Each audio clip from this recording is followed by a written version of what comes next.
ایک بزرگ ہیں حضرت مسلم بن عمر، وہ فرماتے ہیں کہ میں گھر میں بیٹھا تھا، مجھے خیال آیا کہ ہمارے محلے میں جو بابا جی ہیں قبریں کھودنے والے گورکن، تو ان کی زندگی گزری ہے قبرستان میں، تو میں آج ان سے پوچھوں تو صحیح کہ قبرستان میں کبھی عجیب شے بھی کوئی دیکھی ہے؟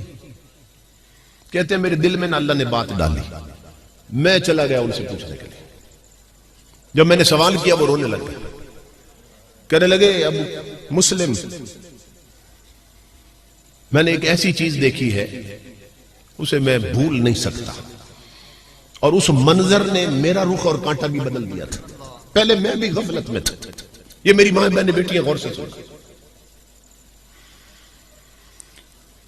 وہ بزرگ فرماتے ہیں کہ وہ گورکن کہنے لگا، قبر کھودنے والا کہنے لگا میرا یہ پیشہ ہے کہ میں قبرستان میں 3-4 قبریں تیار رکھتا ہوں ریڈی میڈ،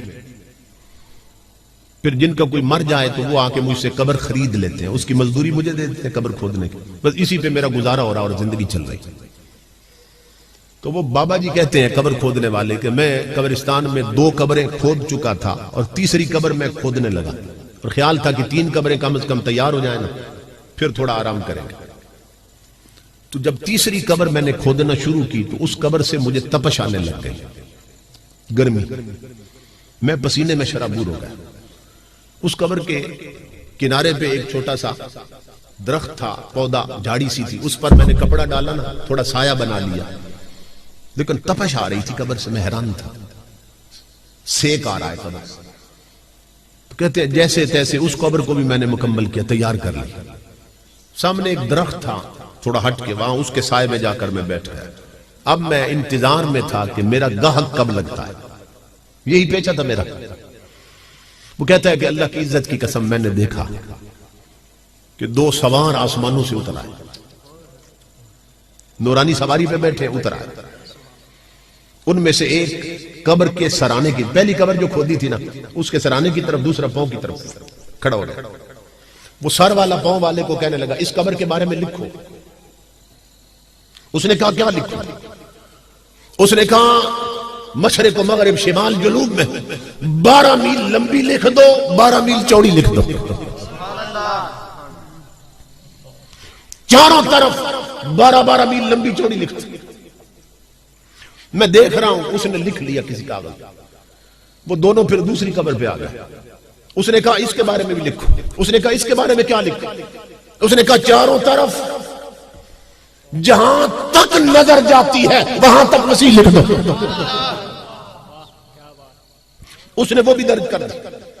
اب آ گئے تیسری قبر پر جس سے مجھے تپش آئی تھی۔ وہ کہنے لگا لکھو اس قبر کے بارے میں۔ اس نے کہا کیا لکھوں؟ اس نے یوں اشارہ کیا، اس نے یہ شہادت کی انگلی اور یہ انگوٹھا یہ دکھا کے کہنے لگا بس یہ شہادت کی انگلی اور انگوٹھے کا درمیانی فاصلہ لکھ دو،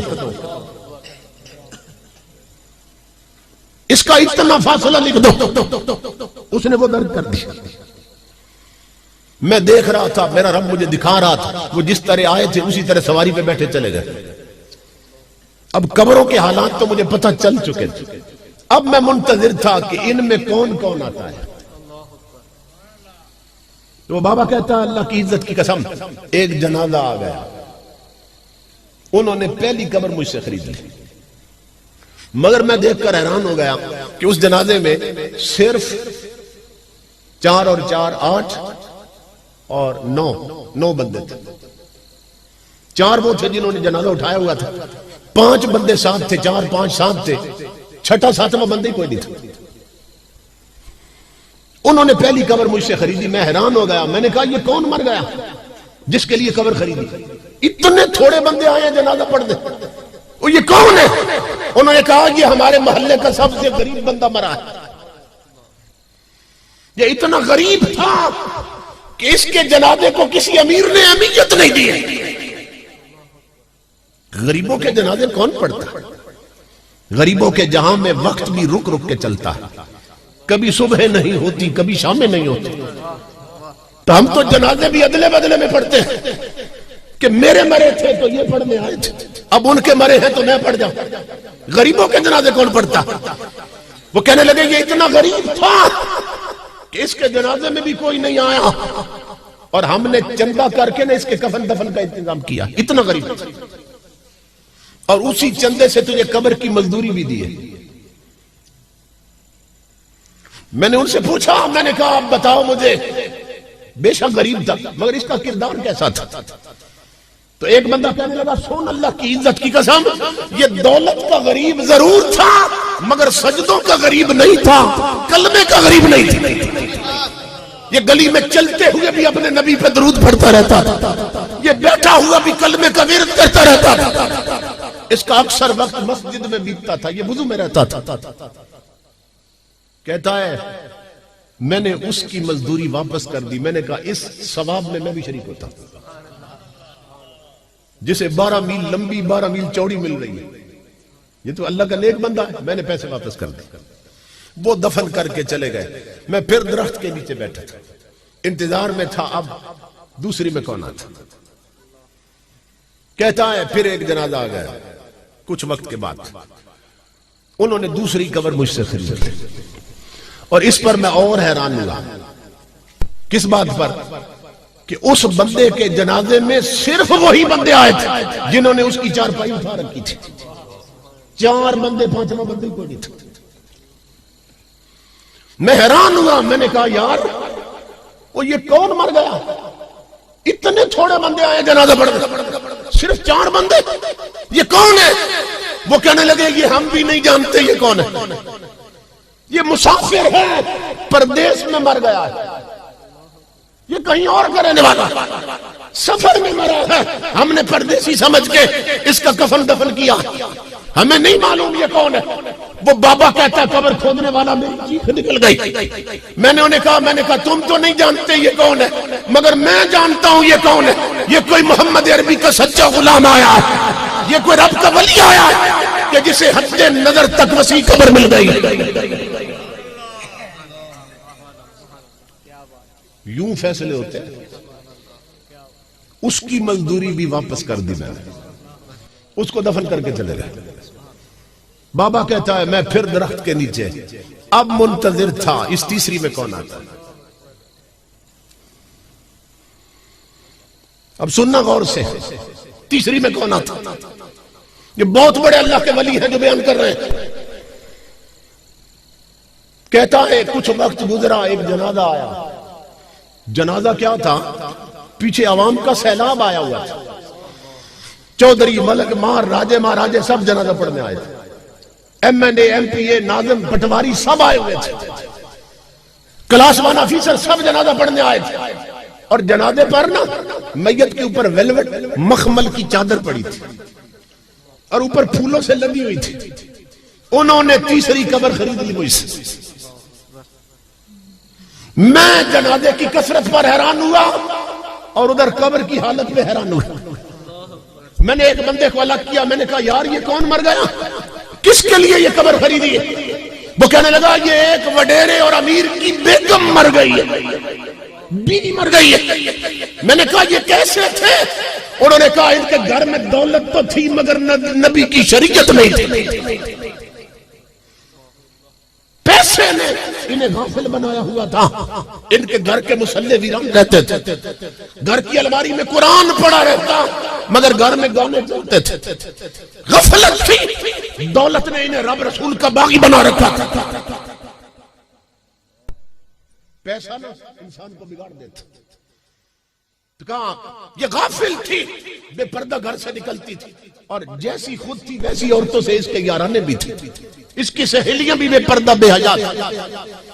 وہ بابا کہتا ہے قبر کھودنے والا مسلم, اس دن سے میرا کانٹا بھی بدل گیا, میری غفلت کی پٹی بھی اتر گئی اور مجھے یہ بات سمجھ آ گئی کہ یہاں قبرستانوں میں زمین کے نیچے یہاں عہدے نہیں چلتے, ذات نہیں چلتی, دولت نہیں چلتی. یہاں اگر چلتی ہے تو صرف مدینے والے کی غلامی چلتی ہے. یہاں تاجدار کائنات کی تابعداری چلتی ہے, یہاں اور کچھ نہیں چلتا ہے.